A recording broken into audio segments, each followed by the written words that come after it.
Hey everybody, I'm Jeff, this is East Texas ADV. Hey, this video what we're going to do is we're going to set the TRAILTECH Voyager up on the XC. Figure I already got it torn apart, may as well do that, and then we'll wrap up the headlight part of the video. If you haven't had a chance to check that out, I'll leave a link to that in the description below. Anyways, let's get to the TRAILTECH. So we had these three brackets that I was given with the kit. This one sat it out way too far for the new headlight bezel. This one right here went on top of the clamp for the handlebars, and it just sat up way too high. The first time I had to duck down under a branch or came down hard, boy, you smack your chin on that. You want to make sure these are as far forward and as low as possible to lessen the chance of becoming a weapon. So what I did was, this bracket right here came all the way down and rounded. Now I wanted to use the existing mounting holes in the top part of the triple clamp, but it hit on the risers for the handlebars, so I just ground out these right here and drilled these two holes so it'll actually sit like this, and it brings the Voyager close in to where the headlight bezel almost hits the point where it should. So we're going to go ahead and get this put on. We're going to get it on the bike, and we're going to see how it turned out. We will be installing the speedometer pickup first. What you're looking for is that little red magnet right there that goes in the rotor.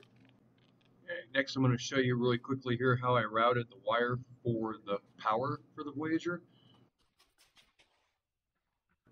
Next is the speedo sensor pickup. I'm just going to go in that little hole right there in the caliper.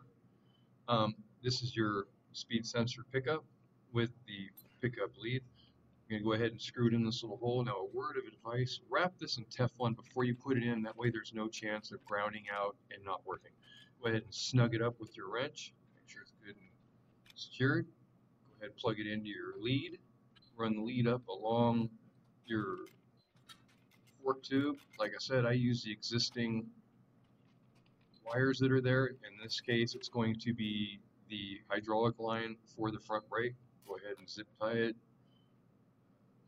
so you can keep it secured.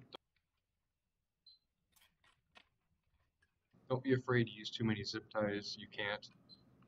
And just so you guys know, the speed pickup on my bike was bad. You do not have to do this step. You can use the GPS enabled speedometer on the Voyager. It's just not as accurate.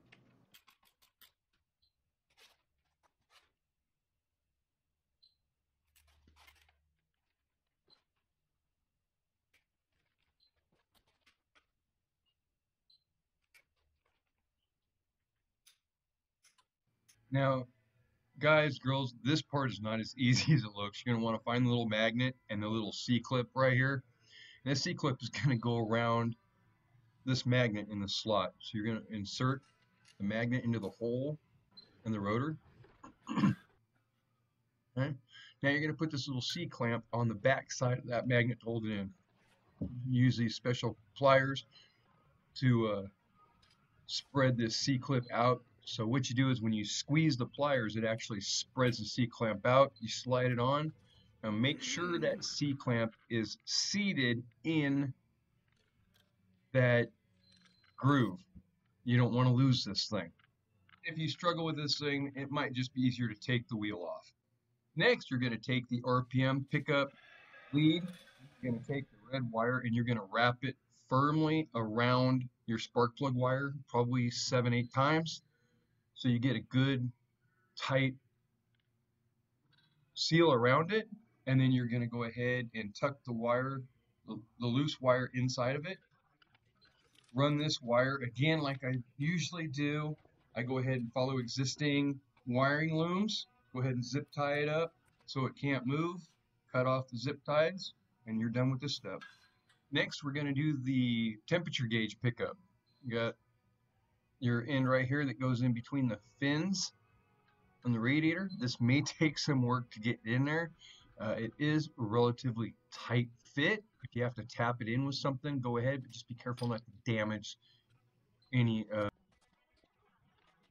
All right, next we're going to go ahead and get these plugs out of the way, and we're going to install the head unit. This is easy. All right, so what you're going to want to do now is you're going to want to grab your modified bracket. I suggest Loctiting the Allen head screws, bolts into the unit itself. You don't want any of this stuff coming loose. Let's go ahead and get over to the bike. So what I do is I pulled the bars off and I actually loosened the bottom nut of the risers.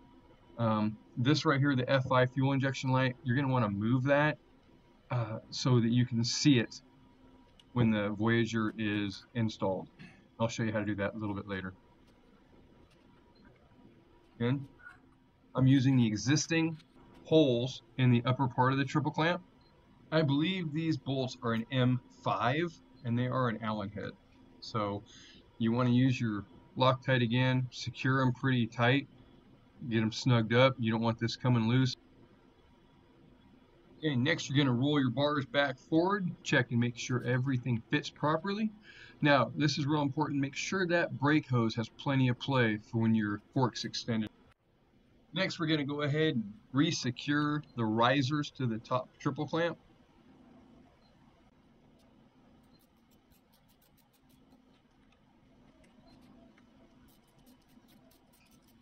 So with the proper fitment, go ahead and snug everything down, and we're going to get ready for the next step, and that is plugging all these good little things into the unit itself.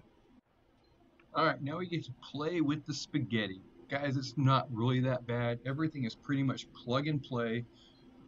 You cannot plug in the wrong accessory into the wrong plug on the unit itself. Now, what I'm going to do is, like I said before, I am moving the FI and low fuel light. I'm going to move it to the right of the TRAILTECH. That way when I'm looking down, I can see my idiot lights. But first we need to kind of get some of this wire put to the side. I'm going to show you how I went ahead and moved the low fuel and FI lights to where you can see them. First, you're going to need a good center punch.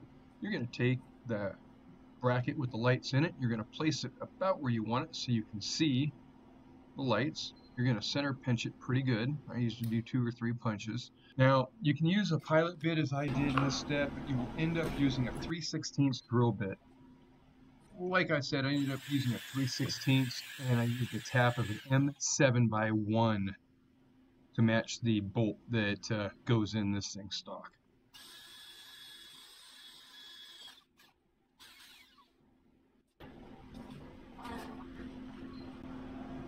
Alright, now I'm going to show you here, kind of see this is what it's like now. Slide it over, put it on the original hole, and you see you can't see any of the lights at all. This will allow you to look down and see both your idiot lights. So here's where you're going to use your M7x1 tap.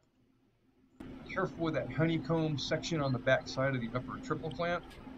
You don't want to go too far in there and nick it or damage your tap. Pull it out. I usually run it in a couple times, make sure it's good and clean. Next step, you're going to take some sandpaper, emery cloth. You're going to get a good, clean, paint-free surface to mount your ground that you're moving as well as the bracket. Fasten it on up. When you're tightening it up, make sure it doesn't twist up or down. You want to keep it kind of horizontal. If you haven't had a chance, hit that subscribe button, hit that bell for future notifications, and as always, thanks for watching.